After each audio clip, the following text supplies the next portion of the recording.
7h-10h sur Radio Courtoisie, suivez la ligne droite. Et nous retrouvons donc notre nouveau chroniqueur hebdomadaire, David Engels, que vous avez pu découvrir il y a quelques jours maintenant et qui reviendra donc parmi nous toutes les semaines le vendredi. Philosophe, auteur de Défendre l'Europe civilisationnelle. Et donc cette chronique s'appellera Europe et identité. Bonjour David Engels et merci d'être avec nous. Bonjour Lieselotte et un grand merci pour l'invitation sur Radio Courtoisie. Mais non, mais avec plaisir, je vous laisse la parole pour cette première chronique. Merci beaucoup.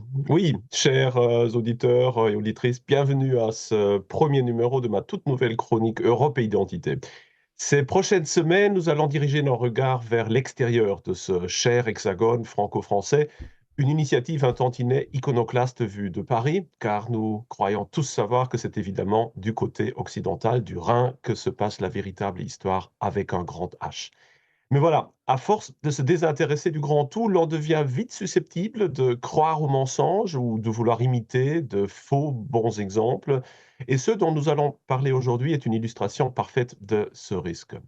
Donc, saviez-vous que depuis lundi dernier, l'Allemagne avait rétabli les contrôles à ses frontières, et ce pour 6 mois? Le sujet est au centre du débat allemand, chauffé à blanc à cause de l'immigration de masse, de la montée de la droite et de la criminalité des soi-disant réfugiés. En France, néanmoins, le sujet est à peu près absent dans les grands médias, alors que cette décision aura des répercussions potentiellement énormes sur le trafic transfrontalier, et ce pendant au moins une demi-année. Alors, la Pologne a déjà protesté contre cette décision unilatérale. La France, en revanche, semble l'ignorer. Et quand on trouve ci et là quelques allusions au fait en question sur les réseaux sociaux, elles sont généralement erronées. Comme par exemple un tweet de Nathalie Arthaud, porte-parole de Lutte ouvrière, qui sous-entend que les social-démocrates allemands virent à droite et trahissent la bonne cause, ou de certaines voix patriotiques comme le maire de Nice, Christian Estrosi, qui salue enfin le réveil du bon sens allemand et désire que la France en inspire. Mais les deux se trompent lourdement. Revenons aux faits. Le gouvernement écolo, libéral, socialiste allemand s'est décidé en apparence à fermer ses 3700 kilomètres de frontières. Une révolution. Mais il y a encore quelques années, une telle mesure était considérée comme une impossibilité logistique par Angela Merkel et son gouvernement de droite molle, quiconque osant mettre en doute cette vérité étant évidemment considéré comme vil fasciste anti-européen à l'époque. Cette même mesure vient maintenant d'être réalisée, et ce par un chancelier et une ministre de l'Intérieur appartenant tous les deux à la gauche. Pourquoi ce revirement? Eh bien, c'est simple. Après une énième attaque au couteau d'un réfugié illégal et en vue des élections régionales ce dimanche au Brandebourg, où l'AfD, donc la droite patriotique, est évaluée à presque 30%, il fallait marquer le coup et ainsi éviter une nouvelle débandade des partis établis et une déstabilisation du pays. L'AfD fait effet, jubilent certains, car sans cette pression, une telle résolution aurait été évidemment impensable. Et les partisans de la droite posent la question, si 30% pour l'AfD oblige le gouvernement à fermer les frontières, que fera-t-il à 40%? Mais voilà, il me semble que l'heure ne soit nullement au triomphalisme, ni pour la droite allemande, ni pour la française, du moins si l'on regarde les événements d'un peu plus près. Car il faut l'admettre, les écologistes ont bien raison sur un point. Au lieu de fermer les frontières à l'intérieur de l'espace européen, il faudrait d'abord lutter efficacement contre les causes de l'immigration. Et la plus grande cause, j'ose dire, ce n'est ni le prétendu réchauffement climatique au Nigeria, ni les guerres impérialo-patriarcalo-capitalo-zionistes qu'impose l'Occident au Proche-Orient, ni encore cette soif inextinguible des bergers afghans pour la magnifique laïcité française et le succès inégalé du vivre ensemble macronien. Non, la plus grande cause de l'immigration de masse vers l'Europe, elle se trouve actuellement à Berlin.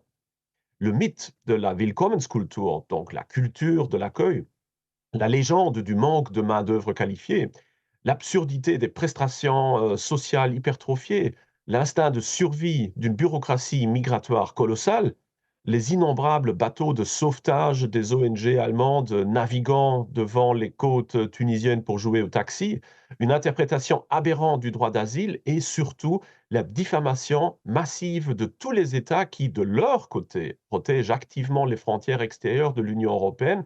Voilà les principaux facteurs d'attraction, sans lesquels le problème migratoire européen pourrait être résolu du jour au lendemain, sans même que la liberté de mobilité intereuropéenne ne doive être limitée. Que compte faire l'Allemagne sur ces points-là? Rien du tout. Ainsi, en forçant un peu le trait, l'on pourrait dire que le gouvernement actuel allemand préfère plutôt sacrifier Schengen que de fermer les frontières extérieures de l'Union européenne. Et vu cette attitude, il ne faut pas se faire d'illusions sur l'efficacité des contrôles.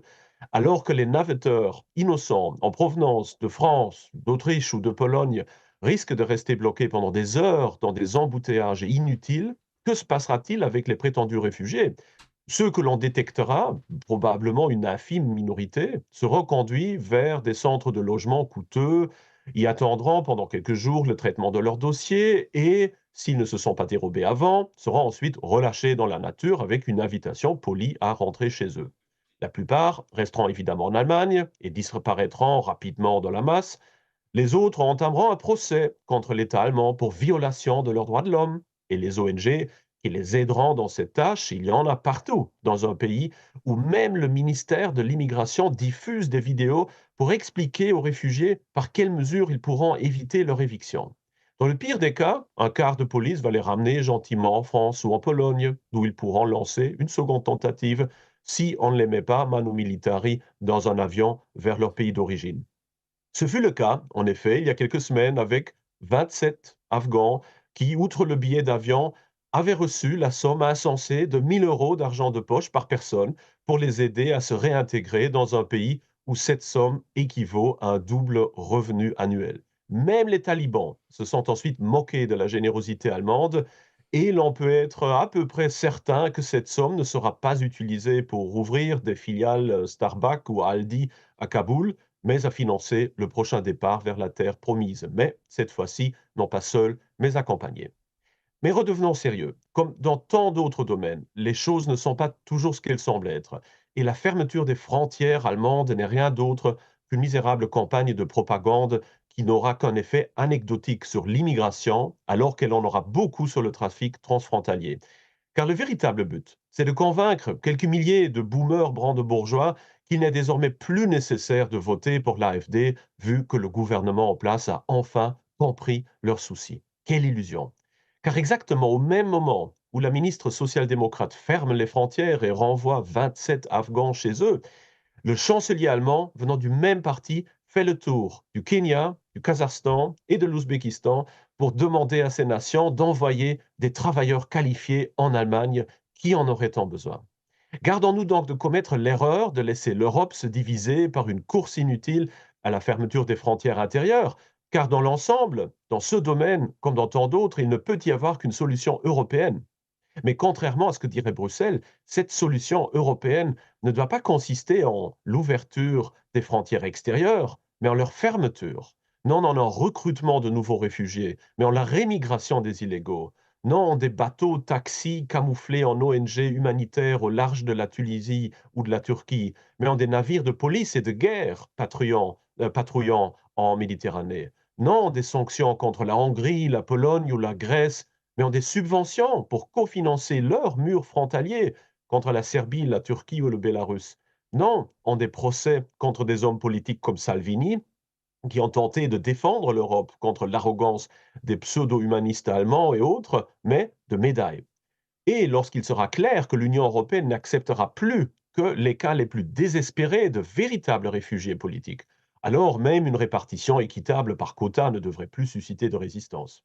Jusque-là, le chemin sera long et ardu, et quiconque pourra rétablir du moins partiellement le contrôle sur ses frontières extérieures devra le faire, mais sans jamais oublier que la véritable solution ne peut résider que dans ceci: créer une confédération continentale fière de son identité civilisationnelle et capable de défendre toutes ses frontières extérieures, armes à la main, tout en permettant à nouveau la libre circulation des personnes et des biens à l'intérieur sans devoir craindre d'avantager involontairement le terrorisme, l'islamisation ou la criminalité. Merci. Merci Et beaucoup, David. à la prochaine. Comment? Et à la prochaine. Et à la prochaine. Merci pour cette chronique qui a le mérite de mettre en lumière ce dont on ne se doute pas forcément effectivement de ce côté du Rhin. On a été beaucoup à se réjouir de cette annonce de la fermeture des frontières. On comprend que ça cache bien d'autres choses en réalité. On espère que les Allemands n'y verront pas que du feu et ne sont pas dupes. On recevra très probablement Monsieur Balland pour en parler puisque les élections auront lieu ce dimanche. On en fera le bilan lundi. Merci beaucoup David Engels et puis à la semaine prochaine, on a déjà hâte de vous retrouver.